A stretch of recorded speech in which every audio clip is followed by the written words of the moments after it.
Masih ada 3 pertanyaan berkaitan dengan brosur, Ustaz. Ya, mari. Pertarungan kebenaran dan kebatilan lebih kompleks dan kadang tersembunyi. Dalam hal ini, seringkali kami berjuang untuk menyampaikan kebenaran di tempat kerja. Saya dan teman-teman sering menyampaikan kebenaran agar tempat kerja mendapat keberkahan. Tetapi jalan kami selalu buntu karena pimpinan kami masih saudara dengan pemilik perusahaan. Mohon nasihat dari Al-Ustadz agar kami tetap tegar dan ruh ikhlas tetap terpancar dan kami tetap betah dan bekerja menjadi amal baik kami, Ustaz. Ya, mudah-mudahan Allah beri kekuatan iman, keteguhan hati, sehingga saudara tetap ikhlas, sabar, mujahadah dalam menyuarakan kebenaran yang bersumber dari Allah dan Rasul-Nya. Kewajiban saudara, kewajiban kita semua itu hanya menyampaikan kebenaran dinullah dengan gamblang. Kemudian mendoakan. Perkara diterima atau tidak sudah bukan urusan kita. Ya, itu ketetapan Allah di Al-Maidah ayat 92. Coba diingat lagi itu.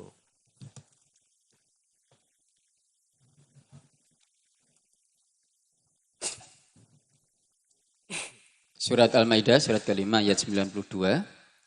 Wa atiullaha wa atiur rasula wahdharu fa in tawallaitum fa'lamu annama ala rasulinal balagul mubin.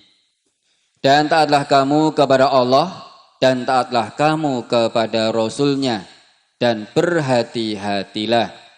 Jika kamu berpaling maka ketahuilah bahwa sesungguhnya kewajiban Rasul kami hanyalah menyampaikan amanat Allah dengan terang. Fa in tawallaitum fa'lamu annama ala rasulinal balaghul mubin. Jika kalian berpaling, artinya orang yang diberi nasihat kebenaran, diberi peringatan kebenaran, kok berpaling? Tidak mau mengikuti nasihat kebenaran. Tidak mau taslim di hadapan peringatan-peringatan yang mengandung kebenaran. Tetap menolak nasihat kebenaran, tetap berbuat kemaksiatan, tetap berpaling dari kebenaran agama Allah, fa'lamu. Maka ketahuilah, annama ala rasulinal balaghul mubin. Kewajiban Rasul kami hanya menyampaikan amanah Allah dengan gamblang, dengan jelas.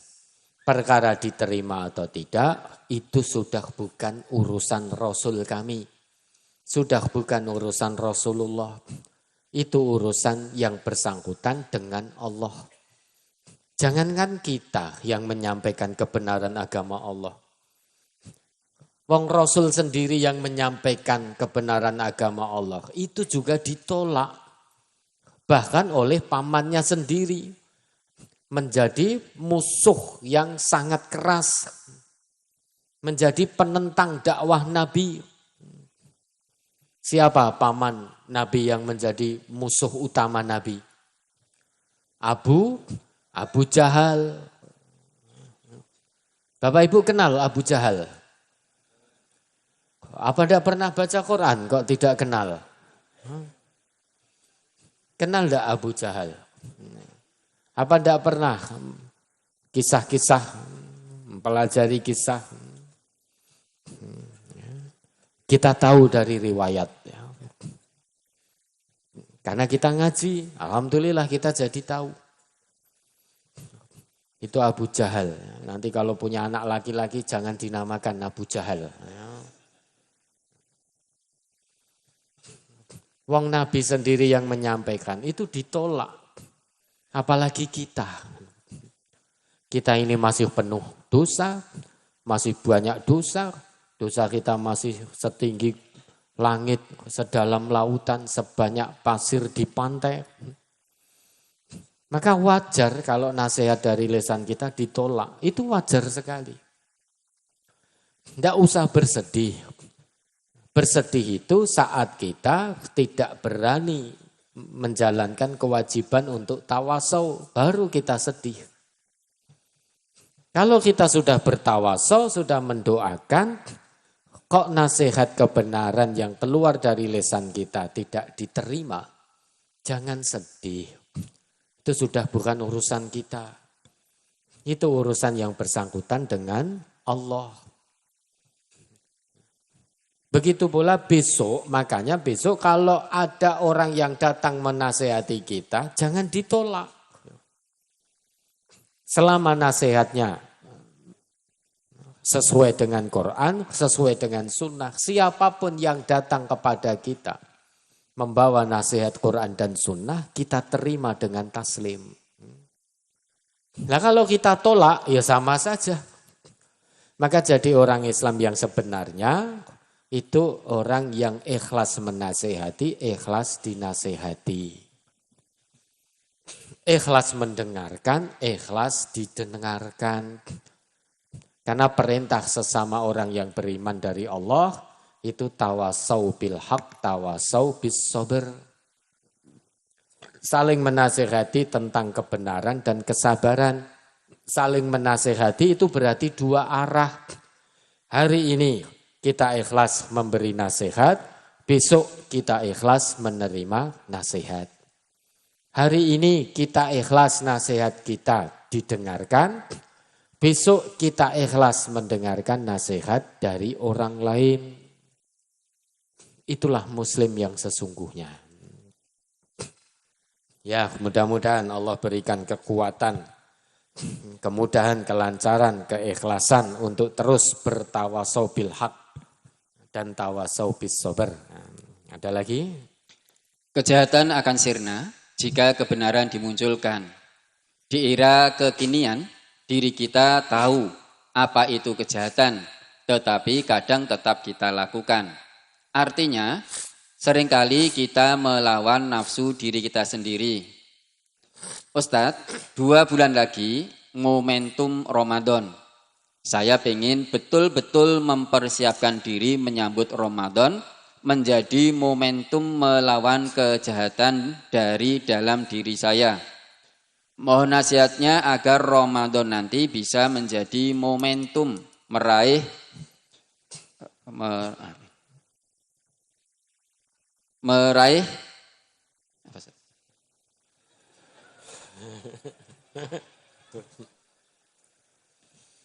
Meraih apa? Meraih sarana sebagai perlawanan atau jihad melawan nafsu diri kita atau setan. Oh ya Ustadz, apa nanti bisa request tempat nafar atau kita ikhlas dipilihkan tempat nafar kita Ustadz? Yang pertama, jangan nunggu Ramadan. Yo nek jek urip. Setiap detik yang kita lewati harus kita jadikan sebagai momentum meningkatkan keimanan dan ketakwaan. Setiap detik yang kita lalui itu harus jadi momentum untuk kita bisa mengalahkan hawa nafsu. Jangan nunggu Ramadan. Kita tidak ngerti usia kita sampai kapan. Oh, nanti saya tak melawan hawa nafsu. Saya tak berusaha mengalahkan kemaksiatan, tapi tunggu nanti pas Ramadan. Sebelum Ramadan mati. Masih menjalankan kemaksiatan. Udah rugi. Jangan dolim pada diri sendiri. Ingat Bapak Ibu, umat Islam ini umat pilihan Allah. Tetapi banyak umat Islam yang tidak mau dipilih oleh Allah. Buktinya apa? Dia menerima Al-Quran setengah-setengah. Sehingga dolim pada dirinya. Ya sholat, ya maksiat. Di Quran surat Fatir ayat 32 Allah menjelaskan ada 3 sifat umat Islam dalam menerima Al-Quran. Yang pertama, dolimul li nafsih, dia berbuat aniaya pada dirinya sendiri. Tahu itu kesesatan, tahu kemaksiatan, tetapi terus dilakukan. Wa iyyarau sabilar rusydi la yattakhiduhu sabila. Wa iyyarau sabilal ghayyi yattakhiduhu sabila. Itu orang yang dolim terhadap dirinya. Dia menerima Quran, punya kitab suci Al-Quran, dia baca Quran, harusnya tahu jalan petunjuk. Tetapi dia tidak mau mengikuti jalan petunjuk yang dia ikuti, jalan setan.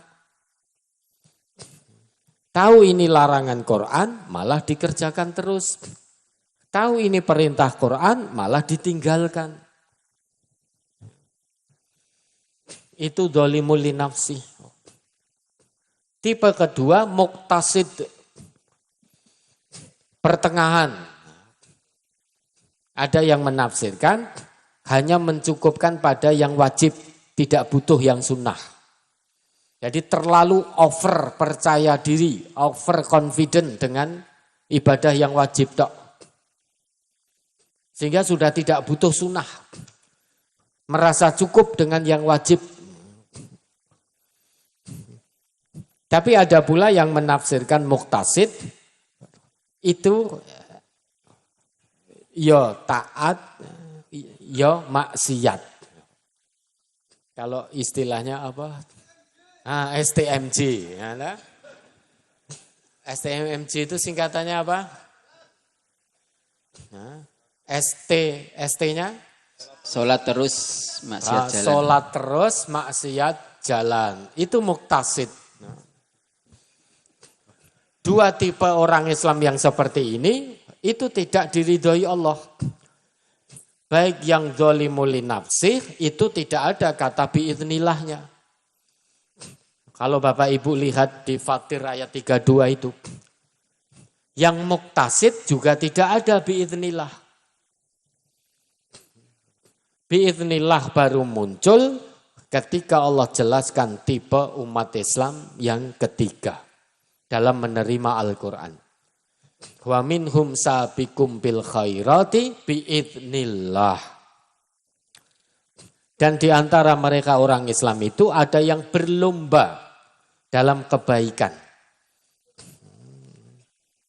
Begitu menerima Quran, baca Quran, oh ini diperintahkan, maka segera dikerjakan.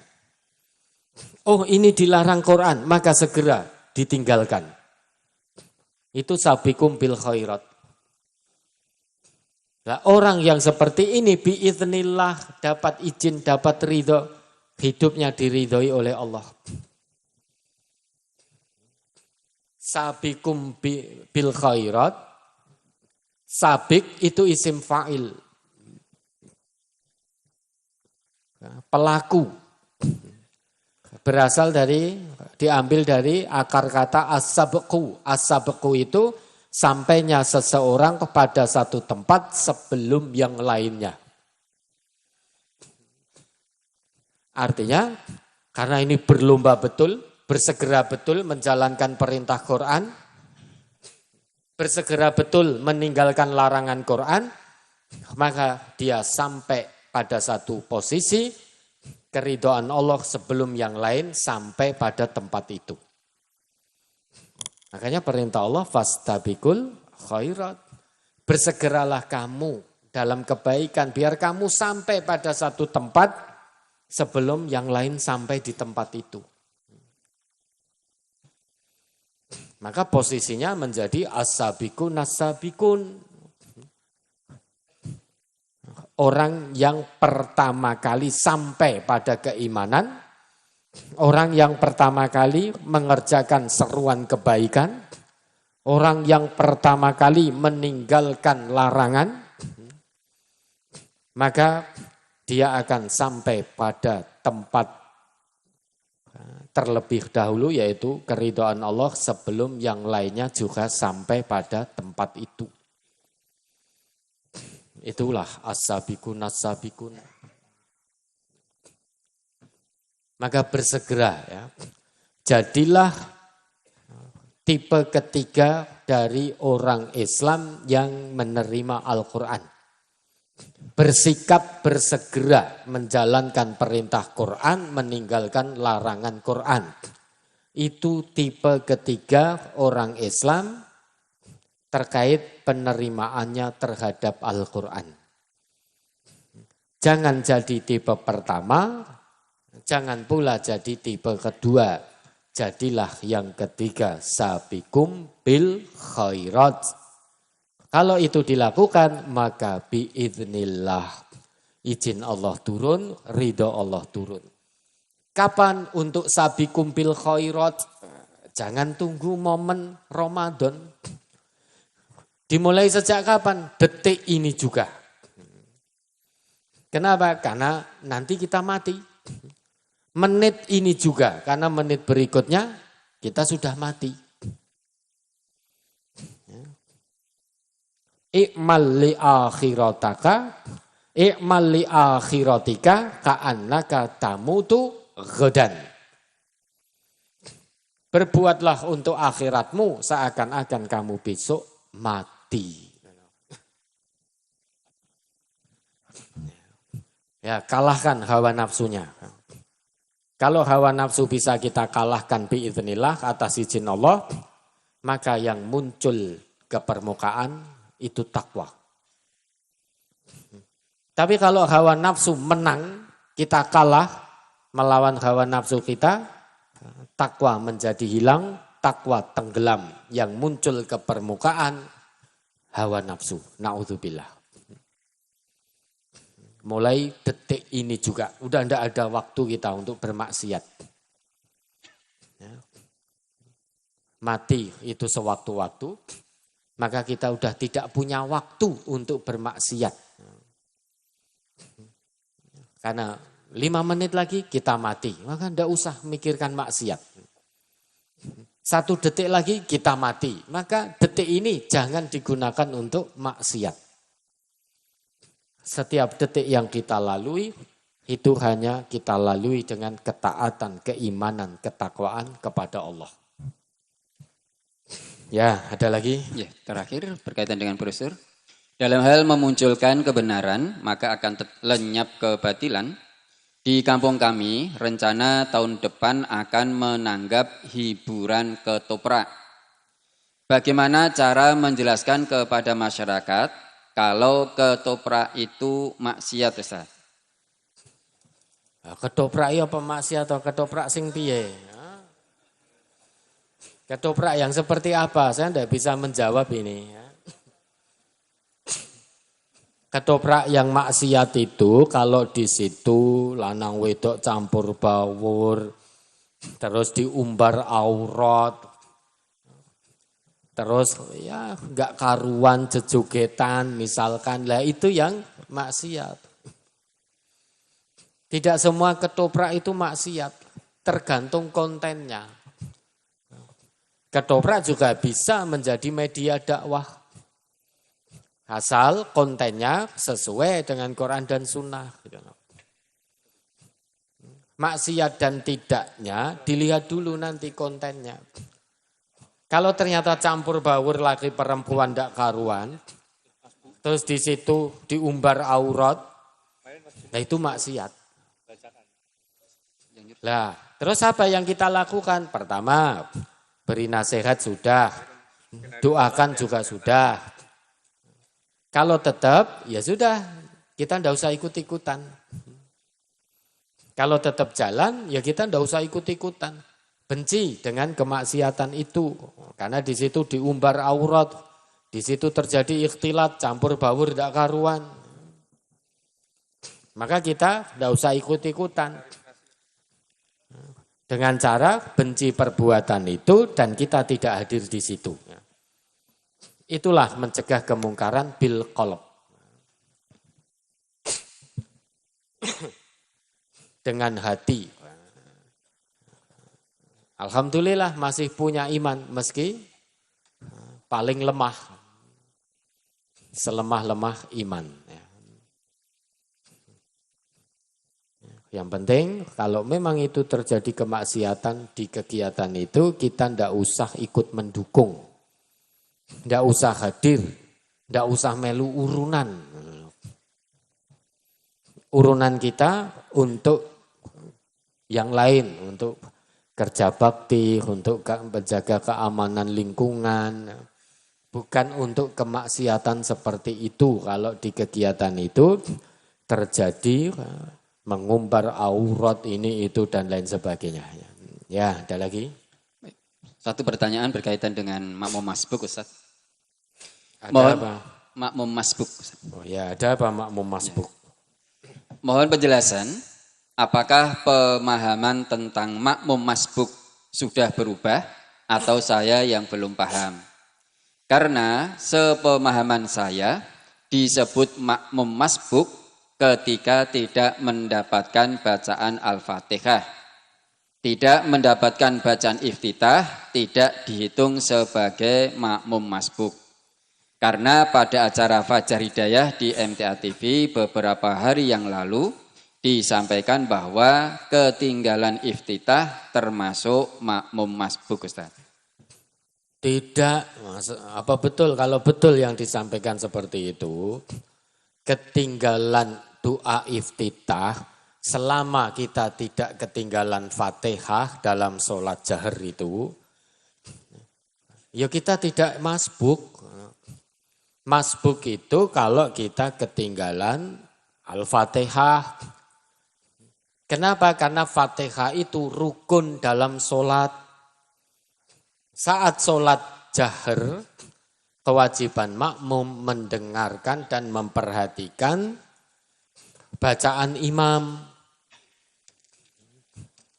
Kalau kita sudah ketinggalan imam baca Fatihah, sudah memulai bacaan jaharnya, maka dihitung masbuk. Karena Nabi kita bersabda, la sholata liman lam yakro' bi fatihatil kitab. Atau bi ummil kitab. Tidak ada sholat orang yang tidak membaca Al-Fatihah. Nah, cara baca makmum dalam sholat jahar terkait Fatihah tersebut yaitu mendengarkan bacaan imam.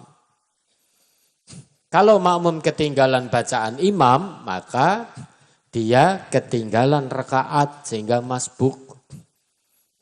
Kalau hanya sekedar ketinggalan atau tidak dapat doa iftitah, tapi tidak ketinggalan Al-Fatihah, maka tidak masbuk. Karena doa iftitah itu bukan rukun dalam sholat. Sholatnya tetap sah meski ketinggalan doa iftitah.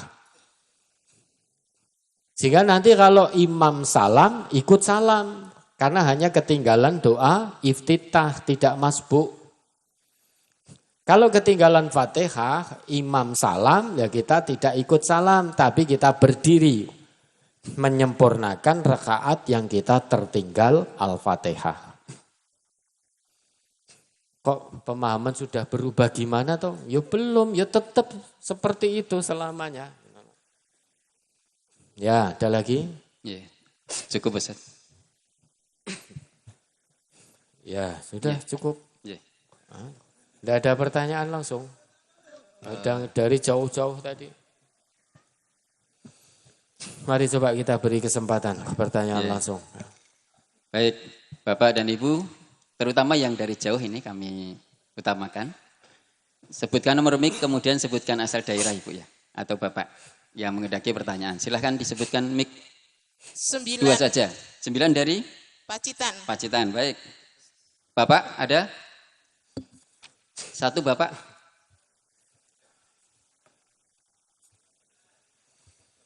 12 dari? Cek 12. Dari? Dari Ngawi, Jawa Timur. Ya, 12. 9 dan 12 dulu. Baik, kita awali dari nomor mic 9 dari Ibu Pacitan. Silahkan Ibu.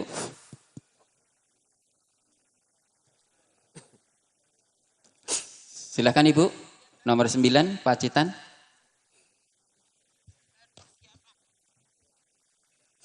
Loh, mana tadi? Gak jadi. Tadi. Oh, jadi silahkan ini Ibu. Enggak nyala.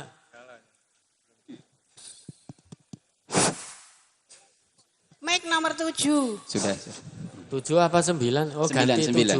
9 Ustaz. Yang 9 enggak nyala. Assalamualaikum Sudah. warahmatullahi wabarakatuh.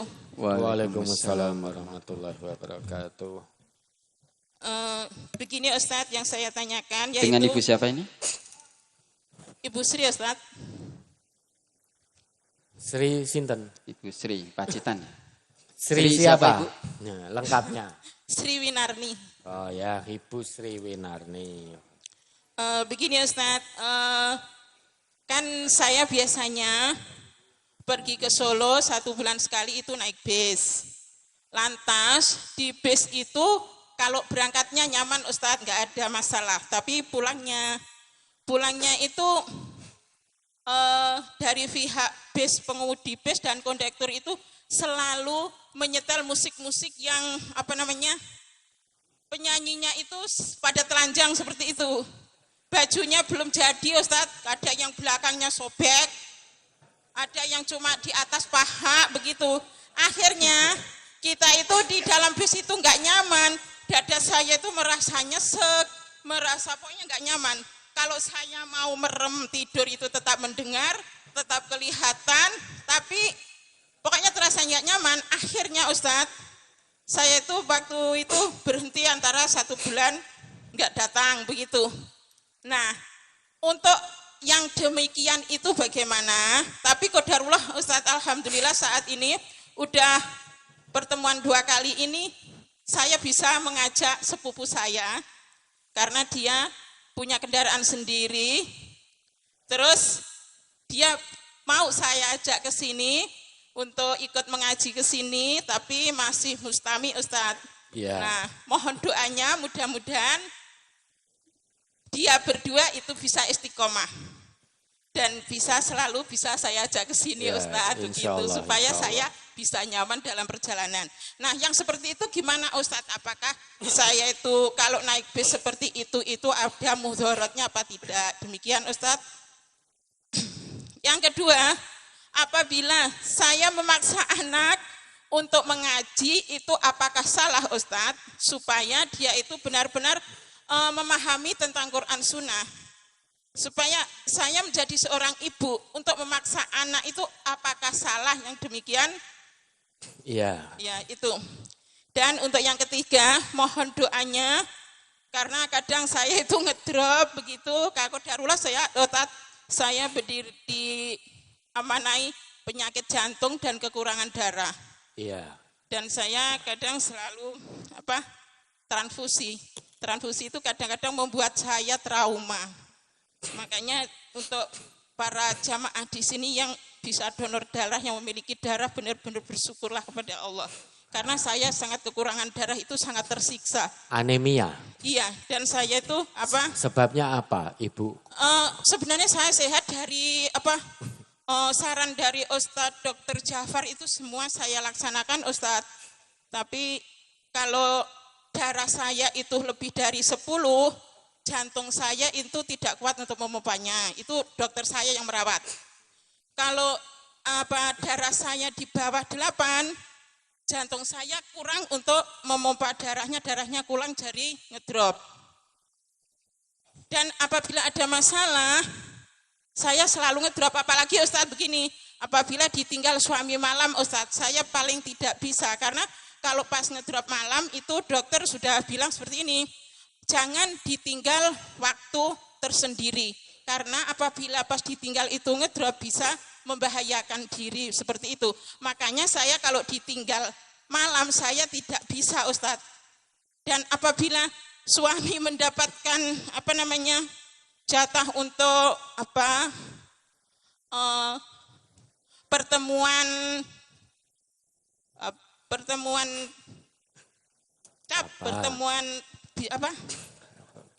Temuan pengurus. Ya, pertemuan pengurus itu apabila suami itu izin, apakah itu tidak ada uzurnya Ustadz? Dan mohon tausiahnya, atas tausiahnya terima kasih. Assalamualaikum warahmatullahi wabarakatuh. Waalaikumsalam warahmatullahi wabarakatuh. Yang ketiga dulu ya Ibu ya.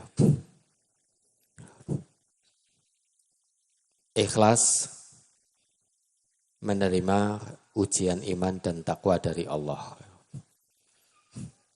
Ini cara Allah untuk menggugurkan dosa-dosa ibu.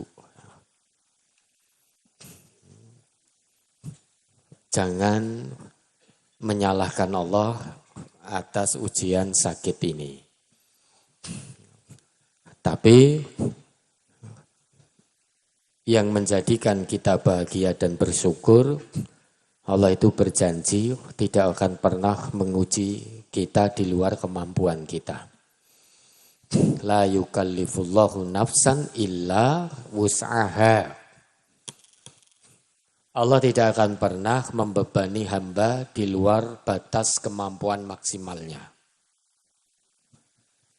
Kemudian berikutnya, Allah juga berjanji, fa inna ma'al usri yusra, inna ma'al usri yusra. Sesudah kesulitan, Allah jamin pasti ada kemudahan. Sampai 2 kali Allah berjanji. Fa inna ma'al usri yusra, inna ma'al usri yusra.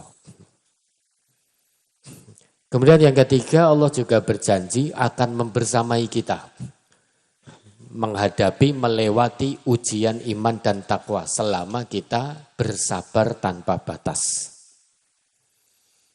Maka yang ibu lakukan dan kita semua lakukan kalau diuji yang tidak menyenangkan, serahkan, misal sakit ya, serahkan sakit ini kepada Allah, ikhtiar pada ahlinya, berdoa kepada Allah, hasil akhirnya tawakal kepada Allah. Itu nasihat agama kita.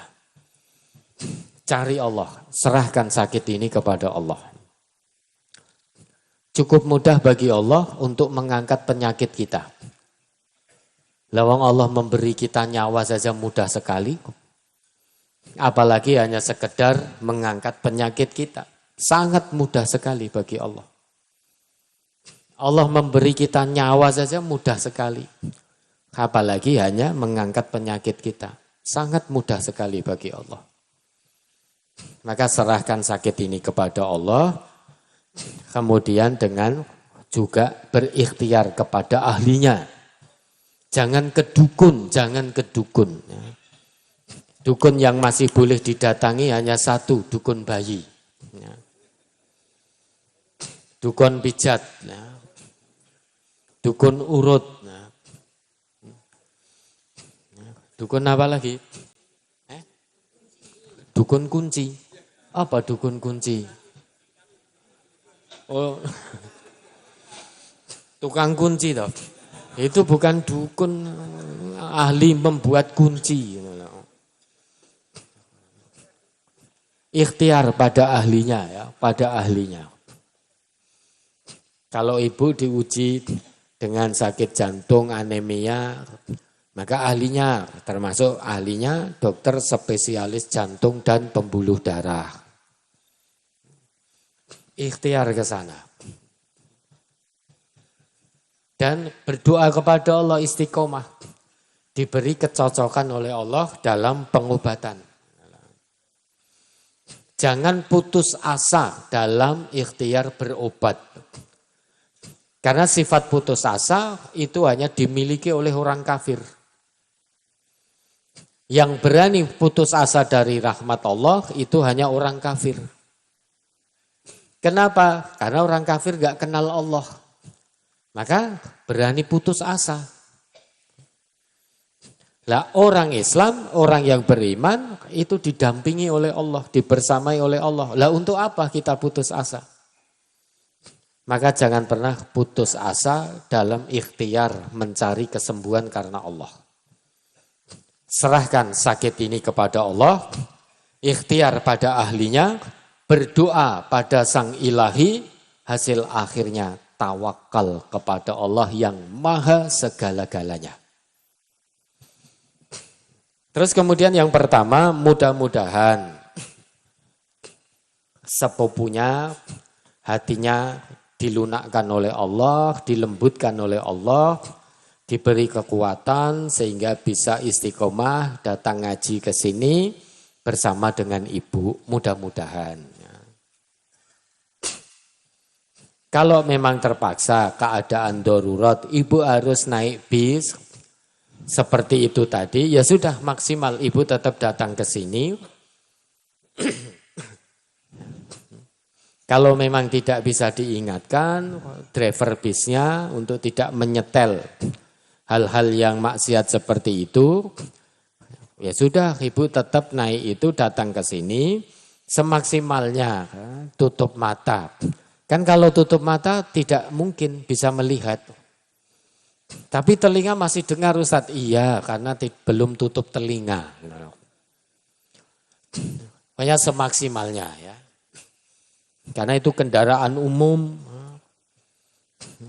Delalah supire, ora kenal Islam. Senenge nyetel kemaksiatan begitu, pornografi, porno aksi. Lah kita sebagai penumpang ya sudah semaksimalnya menghindar dalam arti kita tetap naik bis itu untuk datang ke majelis ini, kita tutup mata. Dan lisan kita berzikir, hati kita berzikir. Ya. Itu semaksimalnya seperti itu. Dosa akan didapatkan oleh yang nyetel itu, bukan oleh kita. Semaksimalnya ibu ya, walladzina jahadu fina lanahdiyannahum subulana. Itu janji Allah dalam Quran surat Al-Ankabut ayat 69. Siapa yang mujahadah? Sungguh-sungguh dengan maksimal mencari keridhaan kami akan bukakan untuknya jalan-jalan kami. Pasti ada solusi dari Allah. Dan buktinya sudah beberapa kali ini Allah beri solusi. Sepupu panjenengan diperjalankan oleh Allah ke sini bersama panjenengan. Itu solusi dari Allah. Yang ibu lakukan mujahadah dulu karena Allah, maka Allah akan berikan jalan keluar. Nah, yakini janji Allah itu. Apakah ibu dosa mendengarkan itu? Tidak. Wong itu terpaksa kok, ibu dipaksa kok. Halatul istiqroh. Keadaan yang dipaksa, terpaksa. Karena ibu mau ke majelis ilmu ini harus naik bis itu. Lah supirnya nyetel seperti itu, ibu dipaksa untuk mendengarkan. Kadang sesekali dipaksa matanya untuk melihat. Itu halatul istiqroh. Keadaan terpaksa. Maka ibu bari'ah minad dhimmah. Ibu bebas dari tanggung jawab. Tidak dosa, insya Allah. Apakah salah memaksa anak untuk mengaji? Sangat betul. Tidak salah, tapi sangat betul. Lebih baik memaksa anak ke surga daripada sukarela melihat anak ke neraka. Amanah orang tua itu mendidik anak dengan benar. Kenalkan anak kepada Allah sejak dini. Pada tuntunan Rasulullah sejak dini. Pada petunjuk Al-Quran dan Sunnah sejak dini. Nilai-nilai kebaikan Islam sejak dini. Itu amanah orang tua dari Allah. Maka jalankan amanah itu sebaik-baiknya dan semaksimalnya. Itu bentuk dari kita mengamalkan ayat Allah tadi. Ku anfusakum wa ahlikum naro tadi. Selain memaksa, ibu juga harus menjadi teladan kebaikan bagi anak-anaknya. Jangan hanya dawuh, tapi ajak anaknya untuk bersama-sama menjalankan kebaikan tersebut secara maksimal. Biar bagaimanapun hiya al-madrasatul ula. Ibu itu tempat pendidikan pertama bagi anak-anaknya. Ibu itu madrasah pertama bagi anak-anaknya.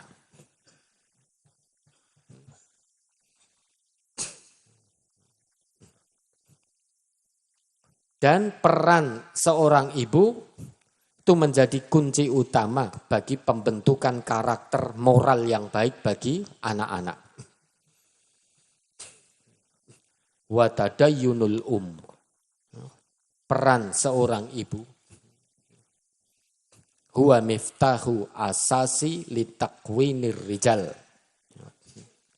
Huwa asasu litakwini, lupa saya, litakwiniddin wal khuluq atau bagaimana, lupa. Singkatnya, peran seorang ibu itu menjadi kunci dalam membentuk agama, membentuk moral karakter baik seorang anak.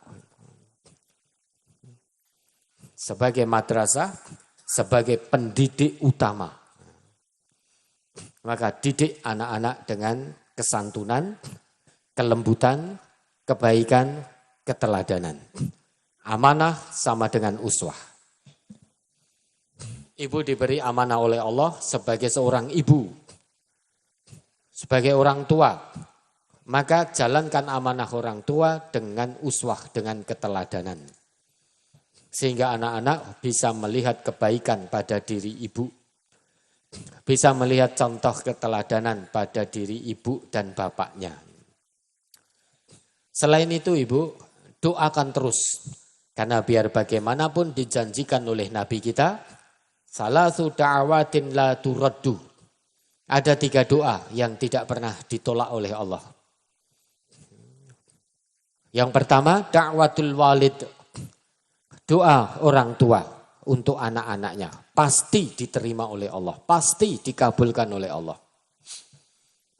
Wa da'watul musafir, dakwah seorang musafir, orang yang sedang bepergian di jalan yang Allah ridhoi, orang yang sedang bepergian mujahadah fisabilillah, itu doanya pasti dikabulkan oleh Allah. Yang ketiga, wa da'watul madlum,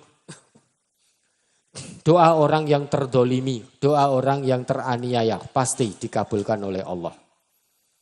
Lah ibu, amanahnya sebagai orang tua, dapat jaminan dari Rasulullah, doa ibu pasti dikabulkan oleh Allah. Doakan anak-anak secara istiqomah.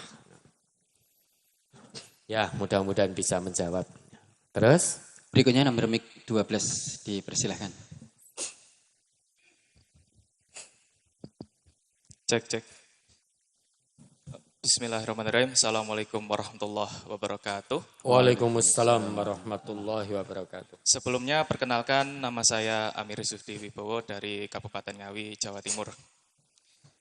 Begini Ustadz, yang pertama terkait dengan berwirausaha, yang mana sebetulnya saya juga seorang mahasiswa dan juga sedang merintis usaha kayak gitu Ustaz.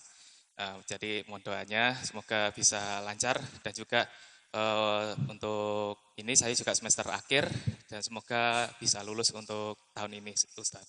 Amin. Dan yang pertama terkait dengan semacam kayak memberikan upah di bawah minimum, karena kan sedang merintis ya Ustadz. Itu apakah diperbolehkan dalam dalam syariat, yang mana tidak, kalau di dalam syariat kan harus memberikan upah yang sesuai dengan pekerjaannya seperti itu Ustadz. Nah, apakah itu diperbolehkan karena mengingat untuk usaha saya itu sedang dirintis Ustadz, seperti itu. Terus yang kedua, ketika saya menerima semacam kayak pesanan seperti itu Ustaz, itu saya awalnya itu tidak tahu karena pesanan ini itu tidak menjurus ke arah kemaksiatan seperti itu. Nah, pada hampir selesai untuk kayak semacam penerimaan serah terima lah kayak gitu intinya. Itu saya baru tahu, baru ngeh atau baru menyadari, oh ini ternyata pesanan ini mengarah ke arah kemaksiatan. Apakah itu saya terkena dosa atau bagaimana Ustadz seperti itu? Nah, terus yang terakhir Ustadz, yang mana sebenarnya ini agak riskan sih. Yang mana terkait dengan brosur ya, yang mana kejahatan akan sirna jika kebenaran dimunculkan. Yang mana ketika ya sebenarnya kejadiannya kemarin malam sih. Itu saya sedang berkendara di jalan raya seperti itu. Tiba-tiba ada yang nyelonong di lampu merah seperti itu. Dari posisi saya itu kan udah hijau. Terus ada yang nyelonong, terus saya menasihati ke orang tersebut. Ya intinya saya kejar, saya nasihati lah seperti itu. Nah itu apakah bertentangan dengan apa itu namanya kesabaran dan juga berkaitan dengan kejahatan akan sirna jika kebenaran dimunculkan. Ustadz, mohon pencerahannya. Terima kasih. Nah, Wassalamualaikum. waktu itu nasihatin jenengan gimana? Intinya Santun enggak? Santun. Gimana? Mas, mohon maaf ya Mas, ini kalau misal jenengan nerabas itu bisa bahaya. Soalnya tadi saya hampir kena jenengan, tapi tiba-tiba Masnya itu nyolot.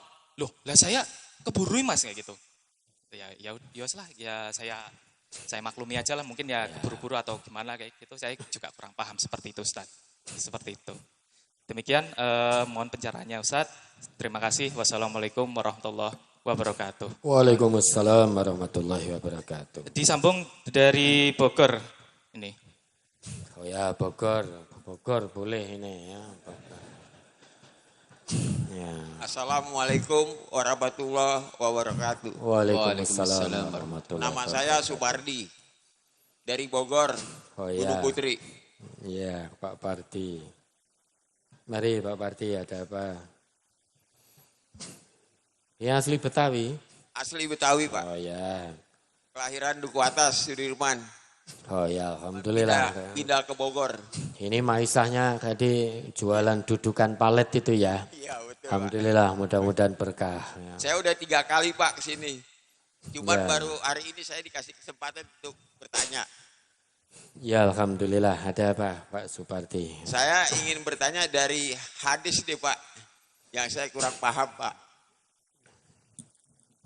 Mari. Ya. Diriwayatkan dari Abu Mic-nya agak didekatkan Pak, mic-nya. Lebih dekat. Didekatkan saja. Diriwayatkan dari Abu Hurairah RA, dia berkata, Rasulullah Shallallahu Alaihi Wasallam memegang tanganku, lalu beliau bersabda, Allah Azza wa Jalla menciptakan bumi pada hari Sabtu. Allah menciptakan gunung-gunung di bumi pada hari Ahad. Allah menciptakan pepohonan pada hari Senin. Allah menciptakan hal-hal yang tidak disukai pada hari Selasa. Allah menciptakan cahaya pada hari Rabu. Allah menyebarkan binatang-binatang di bumi pada hari Kamis. Dan Allah menciptakan Adam setelah asar pada hari Jumat di akhir penciptaan waktu Jumat antara asar dan malam. Pertanyaan saya, satu, hal-hal yang seperti apa yang tidak disukai pada hari Selasa? Terus kedua, mana lebih dulu antara Adam dengan bumi diciptakan, Pak? Itu pertanyaan saya, Pak. Terima kasih. Ya. Ya. Bertanya pertama kali, tapi pertanyaannya berat. Nah, ya, terima kasih Pak Suparti. Kita jawab dulu dari Mas Samir tadi.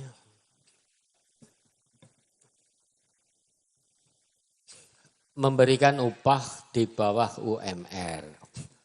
Kalau saudara, Mas Samir ini usahanya meski sedang merintis, tapi kalau Allah sudah beri kemampuan untuk memberi upah pekerja sesuai UMR, kok jenengan tidak berikan, maka dolim. Meski sedang merintis. Lah, saudara sudah mampu atau belum, yang tahu saudara dan Allah, saya tidak tahu. Karena pelaku perintis usaha, ini panjenengan. Meski sedang merintis, Kalau Allah sudah beri kemampuan untuk memberi upah minimum kepada pekerja, kalau tidak saudara berikan, maka dolim. Tapi kalau memang betul belum mampu, karena sedang merintis, maka ya tidak ada dosa. La haraj. Tidak ada dosa. Karena sudah memberi upah sesuai kemaksimalan. Wong belum mampu.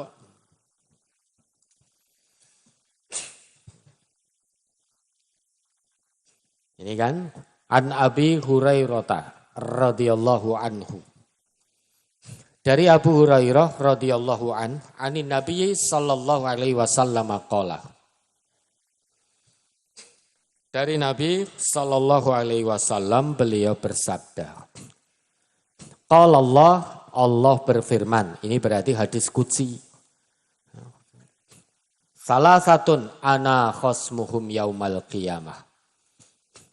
Ada 3 golongan yang besok pada hari kiamat menjadi musuhku, artinya menjadi musuh Allah. Yang pertama, rajulun a'tabi summa ghadara. Orang yang berjanji dengan namaku, yaitu berjanji dengan nama Allah, kemudian dia berkhianat. Ini di hari kiamat akan menjadi musuh Allah. Demi Allah, wallahi, sumpah, saya tidak melakukan itu. Demi Allah, saya akan begini, padahal tidak dikerjakan. Mengkhianati janji. Demi Allah, besok utangmu tak bayar. Ketika tidak bisa melunasi, tidak ada salam, tidak ada kalam. Berkhianat, menyelisih janji, maka ini akan jadi musuh Allah di hari kiamat. Kemudian yang kedua, warajulun ba'a hurran fa'akala samanahu. Orang yang menjual orang merdeka lalu memakan hartanya, hasil penjualannya. Jual beli manusia. Bisnis perdagangan manusia, jual beli manusia. Ini akan jadi musuh Allah pada hari kiamat. Yang ketiga, warajulun istajaro ajiran. Orang yang mempekerjakan seseorang, mempekerjakan buruh atau karyawan, fastaufa minhu walam yu'tihi ajrohu. Kemudian karyawan itu sudah bekerja dengan sangat baik, tetapi orang tersebut menahan upahnya.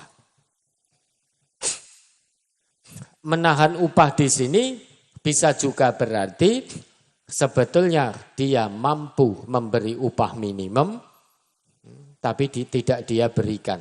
Dia tahan upah minimumnya. Tetap diberikan di bawah rata-rata. Lah ini dolim. Tapi kalau sudah memang betul-betul tidak mampu, sudah memberi upah sesuai dengan kemaksimalan, maka tidak dolim. Ini hadis riwayat Bukhari juz 3 halaman 41. Kemudian yang kedua, apa tadi? Menerima pesanan tetapi ke arah kemaksiatan gitu. Lah harusnya ketika mau serah terima ya, itu tahu bahwa itu pesanan untuk kemaksiatan. Ya jangan diserahkan, uangnya kembalikan udah. Ben pesen di tempat lain. Jangan memakan harta dari pesanan yang mengandung kemaksiatan. Rugi tidak apa-apa. Misal dapat pesanan 60 bok. Tapi untuk sesajen, kita rugi tidak apa-apa. Begitu tahu, oh ternyata ini gue sesajen. Di awal kita tidak tahu, oh ternyata di akhir tinggal nyerahkan kita sadar, oh ini untuk sesajen karena tahu kita. Ya udah uangnya kembalikan. Tapi ya sudah, ini diambil pelajaran, ibroh diambil pelajarannya, ke depan lebih hati-hati lagi. Dan tidak usah tanya-tanya. Niki pesen kangge napa, ndak usah ditanya. Karena jenengan saudara jualan secara halal, yang pesan terserah mau digunakan untuk apa. Maka ndak usah ditanya, oh nggih berapa 100, oh ya buatkan. Ndak usah ditanya, nanti kalau saudara tanya untuk apa, oh ini ya untuk ulang tahun, nah, bingung saudara nanti. Maka ndak usah ditanya, buatkan saja. Apakah itu membantu kemaksiatan? Insya Allah tidak, wong tidak tahu. Kecuali kalau saudara betul-betul tahu. Pesan untuk mitoni, untuk sepasaran, lah itu betul-betul tahu sejak awal. Saudara buatkan, maka itu ta'awun. Alal ismi wal udwan namanya. Ya, kita bermaisah, bekerja, berbisnis, itu yang kita kejar keberkahan dari Allah. Bukan sekedar nominal rupiah. Tapi keberkahan dari Allah. Biar rupiah menjadi berkah, cara mencarinya menurut Allah di Al-A'raf 96 harus dengan iman dan takwa. Ya lebih hati-hati lagi. Ya sudah, ambil ibrohnya, ambil pelajarannya. Yang ketiga, insya Allah saya yakin, meski tadi ditegur belum menerima, tapi teguran jenengan itu akan masuk ke hatinya. Dan didoakan saja ya. Akan masuk ke dalam memori. Begitu nanti di jalan raya melihat lampu menyala merah, dia akan terus teringat nasihat jenengan. Oh kemarin saya dinasihati jangan melanggar karena berbahaya. Kecuali kalau urgent betul urusan nyawa misalkan. Sedang mengantar pasien yang kritis. Itu meski melanggar lampu merah dapat prioritas harus hati-hati. Kalau kita sedang mengantar harus hati-hati.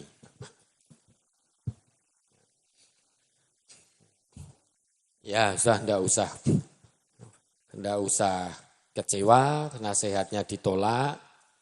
Ya, doakan saja yang bersangkutan terbuka hatinya dan tetap hati-hati di jalan sehingga tidak menimpakan madorot, tidak menebar ketakutan bagi pengguna jalan raya lainnya. Pengguna jalan lainnya sudah hati-hati, tapi kita biayaan ugal-ugalan. Dosa. Karena menimpakan ketakutan, menimpakan madorot bagi pengguna jalan lainnya. Dosa itu. Tidak boleh menakut-nakuti orang lain, itu tidak boleh. Dilarang oleh agama. Baik, kemudian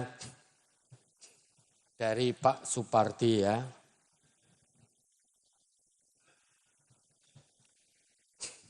Ini saya bacakan hadisnya ya. An Abi Hurairah, dari Abu Hurairah, qala ia berkata, akhadha Rasulullah sallallahu alaihi wasallam biyadi. Faqala Rasulullah sallallahu alaihi wasallam memegang tanganku. Kemudian beliau bersabda, khalaqallahu azza wa jalla at-turbata yaumas sabti. Allah azza wa jalla menciptakan tanah pada hari Sabtu. Wa khalaqa fihal jibala yaumal ahadi. Dan Allah menciptakan padanya, maksud menciptakan tanah ini menciptakan bumi. Ya. Dan Allah menciptakan padanya gunung-gunung pada hari Ahad. Wa khalaqas syajara yaumal itsnaini. Dan Allah menciptakan pepohonan pada hari Senin. Wa khalaqal mikruha yaumats tsulatsa. Dan Allah menciptakan keburukan pada hari Selasa. Lah ini yang ditanyakan tadi. Wa khalaqan nura yaumal arbi'a.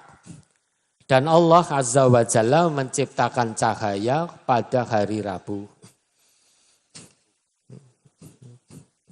Wa batsa fiha dawaba yaumal khamis. Dan Allah menebarkan padanya hewan-hewan pada hari Kamis. Wa khalaqa Adama alaihi salam ba'dal asri min yaumil jumu'ati. Fi akhiril khalqi fi akhiri sa'atin min sa'atil jumu'ati. Fima bainal asri ilal lail. Dan Allah menciptakan Adam alaihi salam setelah asar di hari Jumat pada akhir penciptaan di akhir waktu dari waktu hari Jumat antara asar sampai malam. Ini hadis riwayat Muslim juz 4 halaman 2149. Wa khalaqal makruha yaumats tsulatsa'i. Wa khalaqal mikruha yaumats tsulatsa. Makruh. Makruh ini bukan ya, mikruh ya. Makruh. Wa khalaqal makruha yaumats tsulatsa. Dan Allah menciptakan keburukan-keburukan pada hari Selasa. Lah contoh keburukan apa? Ya segala sesuatu yang bertentangan dengan ketentuan Allah itu keburukan. Jadi Allah di dunia ini Allah ciptakan kebaikan, Allah juga ciptakan keburukan. Karena segala sesuatu yang Allah ciptakan di dunia ini pasti berpasang-pasangan. Allah menciptakan segala sesuatu yang ada di dunia berpasang-pasangan. Ada adzakaru, ada al-unsa, ada laki-laki, ada perempuan. Ada al-yamin, ada ashimal, ada kanan, ada kiri. Ada amam, ada warok, ada depan, ada belakang. Ada atas, ada bawah. Ada maju, ada mundur. Ada kanan, ada kiri. Ada ketaatan, ada kemaksiatan. Ada kebaikan, ada keburukan. Selalu berpasang-pasangan. Maka pilihlah yang baik-baik. Jangan memilih al-makruhat. Jangan memilih yang buruk-buruk. Segala keburukan, apapun itu bentuknya, Allah ciptakan pada hari Selasa berdasar hadis ini. Ya apapun bentuk keburukannya. Artinya segala kedurhakaan, segala kemaksiatan, Allah tetapkan ada kemaksiatan, itu di hari Selasa. Penciptaannya begitu. Allah naskan di hari Selasa. Allah ciptakan itu, keputusan Allah, oh ini ada kemaksiatan, itu di hari Selasa. Kenapa harus diciptakan kemaksiatan? Sebagai ujian bagi orang yang kepingin taat. Jadi sifat nyolong, korupsi, zina, bergaul bebas ini itu kemaksiatan semuanya. Itu Allah ciptakan kemaksiatan, keburukan itu di hari Selasa. Apapun bentuknya.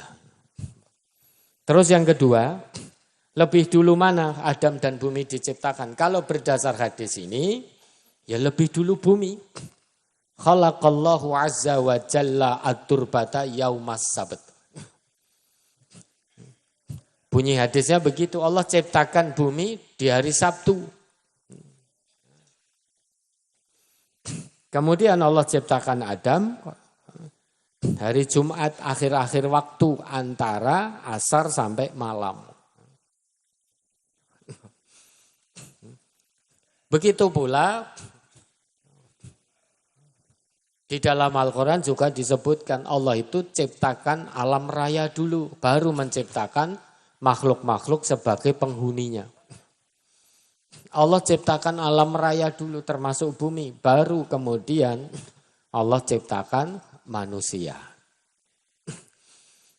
Dah kita tidak usah memikirkan duluan bumi atau manusia.